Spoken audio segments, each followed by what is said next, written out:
welcome back to another episode of Parallel Barking. This is Ariana Backer. I'm here, Bark Bark, with my co-host and father. Larry Backer, woof, woof, woof. And as many of you know, we're coming upon Halloween, the holiday, the spooky holiday of ghouls, ghosts, and goblins. It's a traditionally American holiday, but it has spread Yeah, it's gone across. pretty. It's been getting global, Yeah, uh, especially as a holiday for younger people and exuberance and communing and whatever. And it has different facets. general hobnobbery and fun. But And that's not what we're talking about today. We're talking no, about something no. much more ghoulish and sad. One of those places that people have come together to celebrate Halloween has been Itaewon. Itaewon. I'm going to say it wrong. In Seoul, South Korea, which had a now mostly closed American military base, and is known for having many foreigners live there and known to celebrate American culture. Right. It's also a happening place. Kids go there to party. Of course, there are many bars, clubs, Yeah. and since the 2000s, there have been more and more Halloween celebrations, and they've been getting bigger, more and more popular. And Right. during the pandemic,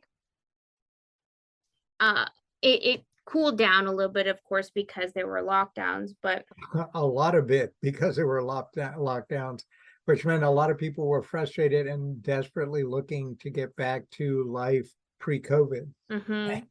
but this year was the first year that all of the restrictions were lifted back to pre-pandemic time. And as such, people were very excited and crowded back into the streets of Itaewon. And unfortunately, a tragedy unfolded. A very large tragedy. Right. Some estimate almost 100,000 people showed up in the city, which is in an enormous Yeah, enormous number showing. of people in streets that are very, very narrow, full of clubs. It much more narrow, for example, than New Orleans, than These alleys are tiny, tiny, tiny. So and everyone's out looking for a good time, and there's just a whole lot of people. And the inevitable happened: too many people, too small a space. Something triggered something. People started moving like a very large tidal wave, quickly, and nothing.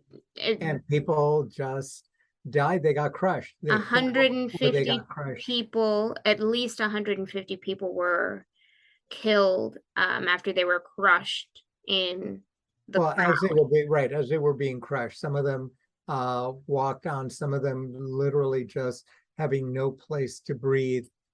Some of them, who knows? I mean, there's 150 variations, but it was a tremendous tragedy. And now the problem is what happens in the aftermath of tragedy.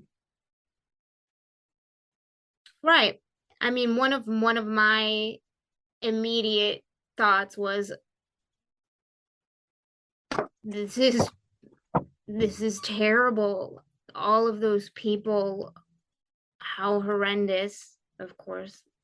What how do you deal with something like that? Right. But it's also of a species of, this is youth versus old speaking. It's of a species of similar tragedies that have been happening all over the place for years in closed spaces. Yeah. Stampedes in soccer stadiums, in nightclubs, and to various degrees. What you're looking at is a phenomenon, which is large numbers of people wanting the intimacy of really close spaces, or people who are trapped by geographies that were not built to handle this many people, and then a triggering event, and then Well, of course, and chaos. that's why you have the reaction of why weren't there more precautions set? Why wasn't there more preparation? Why didn't people know that it would be this popular? Why weren't, for instance, there more police on duty? I read that, in a previous BTS concert where 55,000 about people showed, there were close to 1,300 police officers on site. Right. And part of the problem here was that, as I understand it, the police were distracted by some sort of There was a political event on, the other side of town. Of course, there are many things happening right, um all at once. all at once. Right. And Right. the other thing is this, like I was saying, this is a relatively new phenomenon, Halloween, the celebration, even though yes, it's been happening since the early 2000s. It's been happening in this part of town. It hasn't been most likely every single nook and cranny of Seoul has not seen the same kind of celebration. So perhaps um, there was not the same kind of worry from everybody um, that there should have been. Well, that there may That have there to be. may have to be in the future. Right. You're being very nice. Well, I'm not being very nice. I'm being, and this is a horrible tragedy, but I'm sitting here and thinking, oh, there are a number of things that you think about in this context, and none of it is to belittle the suffering or the tragedies that have occurred, but all of which go to, well, what happens after a nation mourns its dead? We lose 150 of people who might have contributed for the next 40 to 60 years to the strength and dynamism of Korea, et cetera, et cetera. The question then is, what is it that we want to extract from this besides a period of mourning? And that then leads to the next thing, which is some requirement that some positive thing, that is some active thing, follow from this, that reduces or eliminates the chances that this will repeat itself. And then the question is, well, what is it that you want to do that does not create worse or different problems than the problem that you think you're solving? Get better at predicting large crowds and also get better at crowd control. I mean, there's all kinds of things you can do, especially now that you have COVID has made tracking people much easier, especially in Korea. So, for example, one of the things you can do is to cordon off the area and then require everyone to get a pass from municipal authorities. The municipal authorities will have 100,000 passes for Saturday night. And if you're the first 100,000 people to get them, then you can go in. And if you don't, then you can't go in. And then three things happen. One is counterfeiting. The other one is you develop secondary markets for these passes. Even if they're free, they're not going to be free if someone goes and buys 10,000 of these, or uses bots to get 10,000 of these permits to go in, and then they go and they sell these for money, maybe sometimes a lot of money depending on the act. And so you got a whole lot of problems. So, yeah, that would, I mean, depending on how much effort it takes to make those counterfeit badges or whatever you need to go passes to get Right. into the Right. area. And Is then it you worth wind up it? having, right, and then you cordon off the area. So do you really want it? So there's a bunch of things that, so something that sounds potentially, quickly and relatively easy to do, which is crowd control. The easiest way to do crowd control is to cordon off an area, and the easiest way to have crowd control with a cordoned off area is to limit the access of people in, the way bouncers limit people going into high-end or very popular or trendy clubs. And then that then spawns corruption and all kinds of other things that we tend to mock It's just when we make fun another of mini microeconomy, okay? Just making another mini jobs, just microeconomy, making right? jobs. So we preserve what we wanted, which is lives, but in the in as a consequence, we then alter the way in which people congregate, and then ultimately, what may happen is the business people will find a drop off in interest and the development of alternate venues. Well, I mean, I guess what do we value more, human life or alternate business Very venues? good.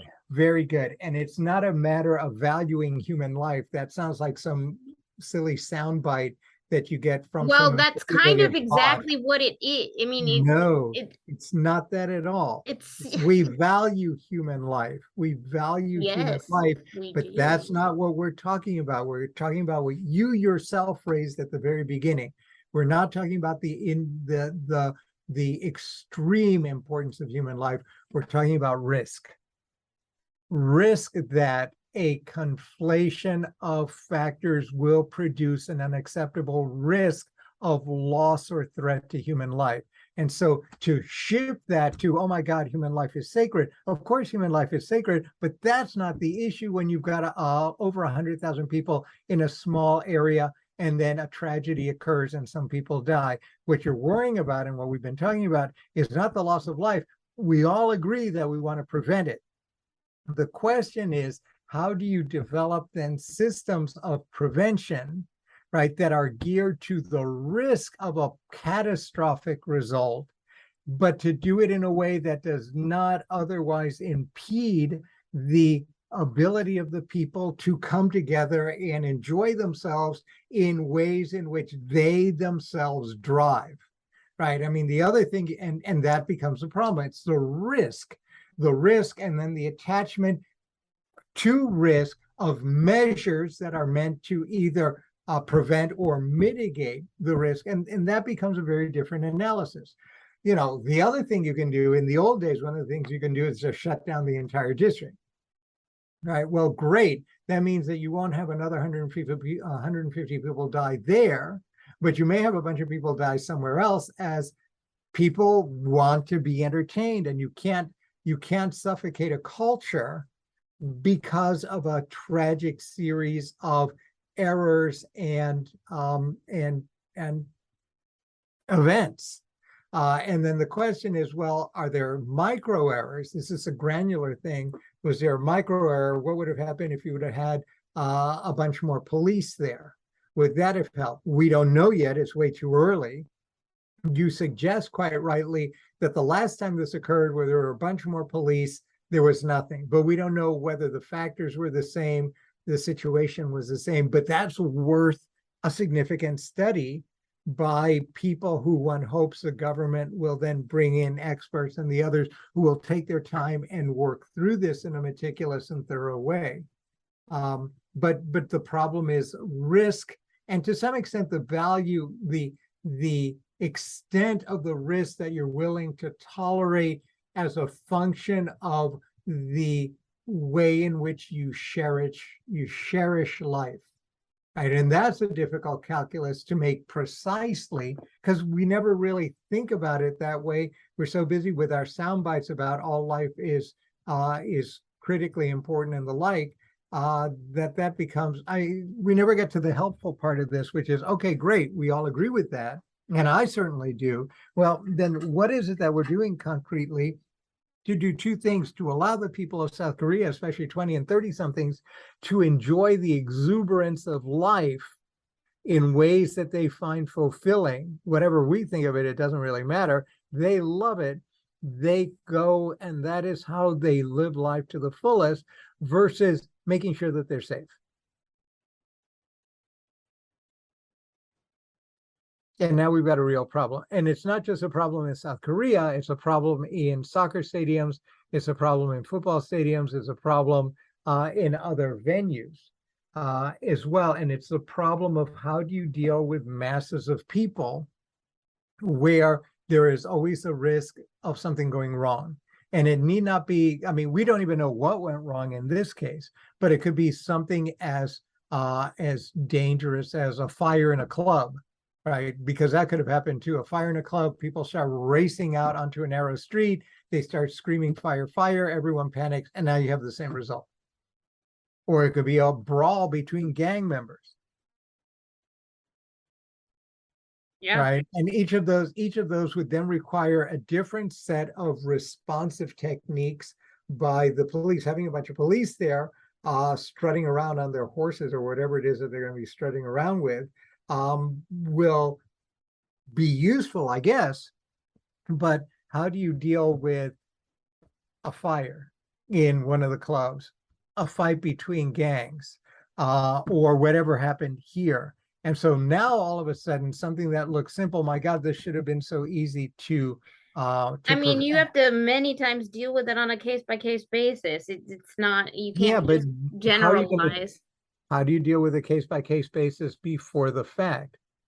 Ah, you mentioned, and now I'm going to go back to what you mentioned. You What? have to model and you have to use AI and predictive analytics to try to figure that out. Right. You have to build out use cases. You have to, you have to take people who have, or experts who have been around town and know what's going on. Yeah, And experts are overrated. What you have to do is you have to model, and you have to model on the basis of data, and you have to get the data from the people who are actually putting themselves at risk. The experts are the technicians who why are don't you let smart me enough. speak? This is what I'm Sorry. talking about. The people who are actually doing it, actually in the business of whatever it is you're looking at, who are Yeah. gathering, who are making the data, who are the Yeah. ones producing what you're looking for. I mean, they're the ones who will be able to give you the most fruitful answers that you need. I I, don't want an answer. I want a model. That's my point. that's I what, want a yes, model. yes, yes, not answer. Thank you. You're so frustrating. I know. I know. You're the worst. Um, Thank God I'm not and on a horse talking about here. models, can you build an AI model for me? Me? Yeah. How about you do that? Oh. Get on it. All right. No, there's a simple and snarky answer. And that is the same answer that you get from a government official, which is sure, I'd hire people to do it for me. Yeah. Right. That would be me as a government official. Me as an academic would be, well, goodness gracious, numbers and I have never gotten along. So I guess we'd have to go to a different department to do this. But then the other part of me, the ethicist in me would say, but numbers people have no morals, or we're not sure what their morals are. So we're going to have to figure out a way of quantifying that or quantifying risk. And they have no way of valuing this. And then all of us would say, oh my God, who can get into the heads of a 20-something-year-old who wants to party? And then you'd have a couple more meetings about it. No, my God. And then there'd be another tragedy. That's the other problem, right? Mm-hmm. That's Mm-hmm. the other, but it is a serious problem. And there has to be a way of ensuring people, but then people, the other problem, of course, ironically enough, is that people don't like to be managed, especially 20 somethings who want to go out and have a good time. So how do you do this in a way that does not make people feel unhappy about the obviousness of being managed You in a make it company? think, you make them think it was their idea. Oh my God, now we're in Disneyland. No, we're not in Disneyland. We're like in the land of relationships. in the land of manipulative Uh, relationships. where you just let your significant other think that it was their idea from the very beginning. Oh, I'm not walking through that door. I'm not walking through that door. And that's for another podcast. Oh no. Uh-uh. I think it's brilliant. And you don't need numbers for that. I think we could work with this. I don't know how, but I think we could My God, I just spit out my coffee. we could we could make this work in real life. How could people want to Oh yes, they would want to make the area exclusive. And That's great. Now you're going to have yourself a social revolution. Perfect. but only for one night. They could only do it for one night, so it would have to be like a game. Okay, so it'll be a quick revolution. Yes. They have to like Or earn points. all right, this is Korea and this is completely tactless. But of course it brings something else to mind. But I'm not going to go there. Why not? I mean, The you last the have to second of laugh the 2 words. because you can't. Yeah. It's too much to cry. Squid Like, Game. it just hurts too much. Squid Games. Oh no! You knew that was coming. You opened that door and I foolishly walked through. But and all of this is only done half in jest because, and quite rightly, the parents of 150 people plus the parents of untold numbers of people who were injured, traumatized, etc., are going to be looking for not just answers, but they're looking for culpability. They're looking to punish the state that had a responsibility, which they believe, to maintain the order. You're not going to create one of these districts and not make sure that people can enjoy themselves in the district without risk that they didn't bargain for.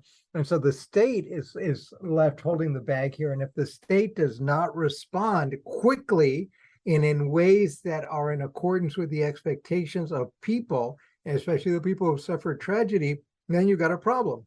And the problem for the state is that if they want to do more than pay lip service, which usually involves finding some poor official who they're going to sacrifice, execute them, not physically anymore, but metaphysically by destroying their career, and then saying, well, we solved the problem because there was corruption or inefficiency, and then hope to God that the next time it happens, they will already be retired. If they really want to do something, that poses a set of very, very interesting issues about how do you handle crowds where you don't have control of all of the factors because culturally or legally or constitutionally or whatever, there has to be a space for people to go off and blow steam or express themselves in particular culturally appropriate ways for 20 to 30 somethings, right? For the state faced with this, it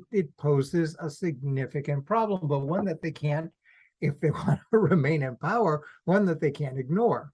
And it's not just a Korean problem, it's a problem everywhere. Yeah, I mean, maybe they just need to employ a bunch of actuaries. So Oh my God, no. they No, can, that's the 20 something in me. calculate the risk. Well, that would be a step, but risk is really just the language that we're looking at.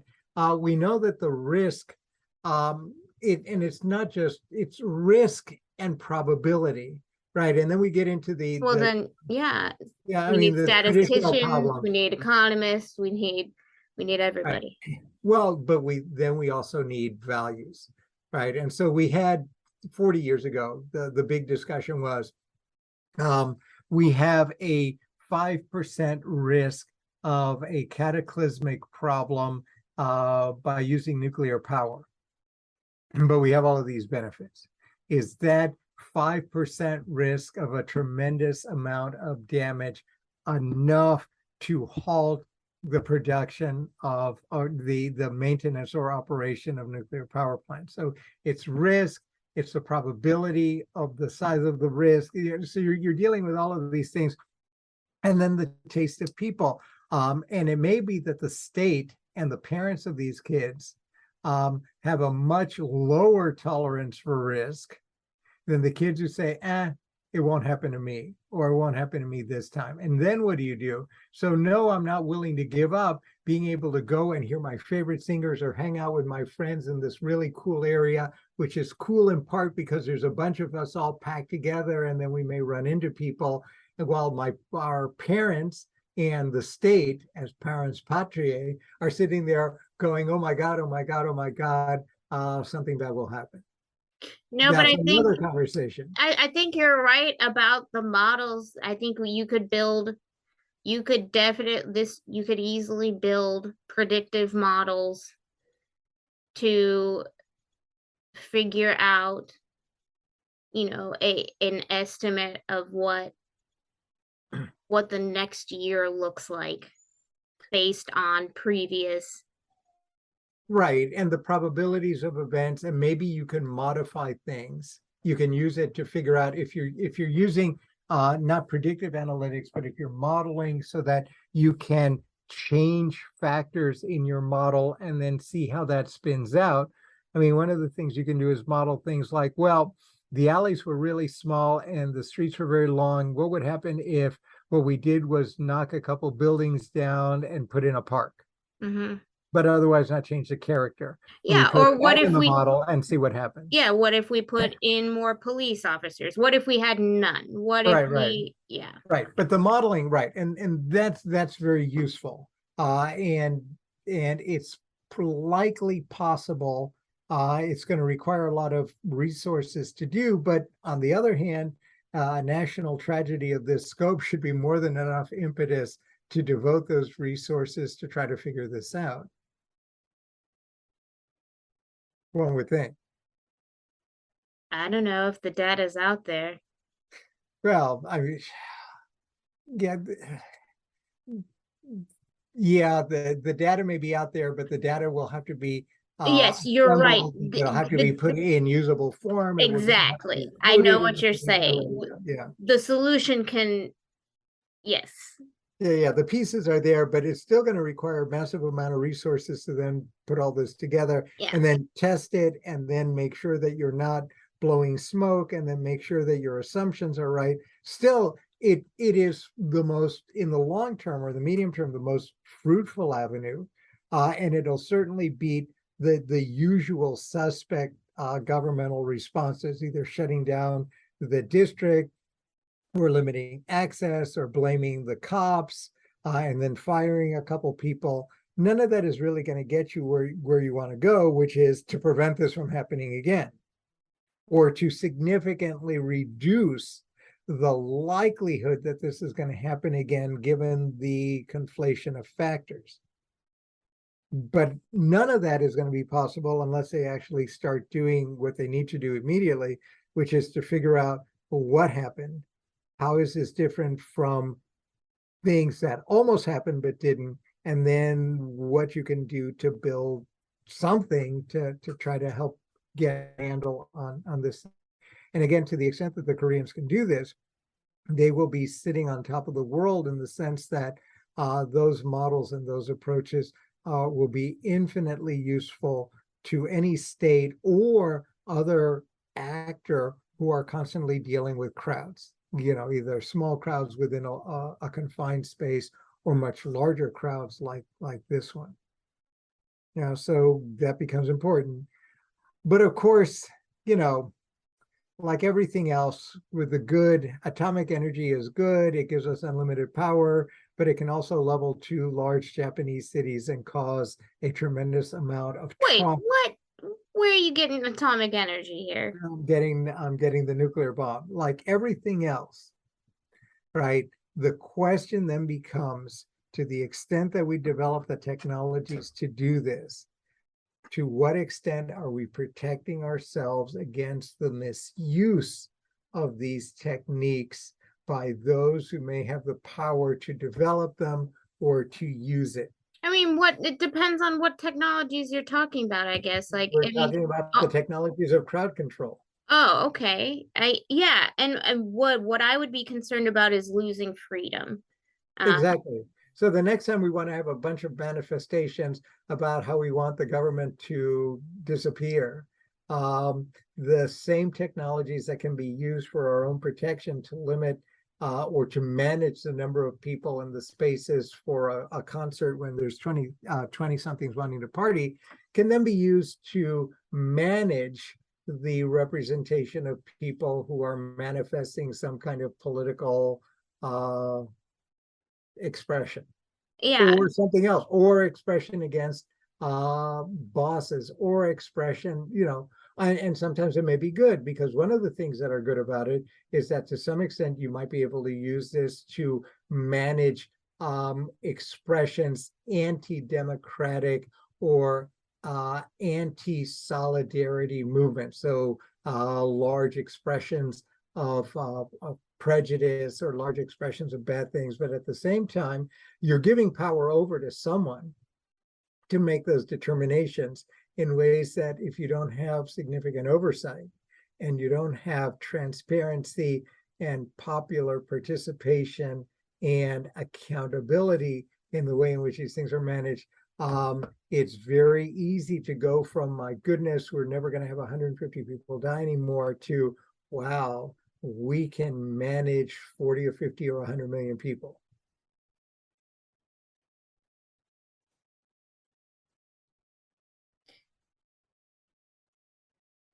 But having said that, I join with everyone else in the global community who are extraordinarily saddened and perplexed to some extent and about this tragedy, and hopeful that someone somewhere will begin to be able to figure out how to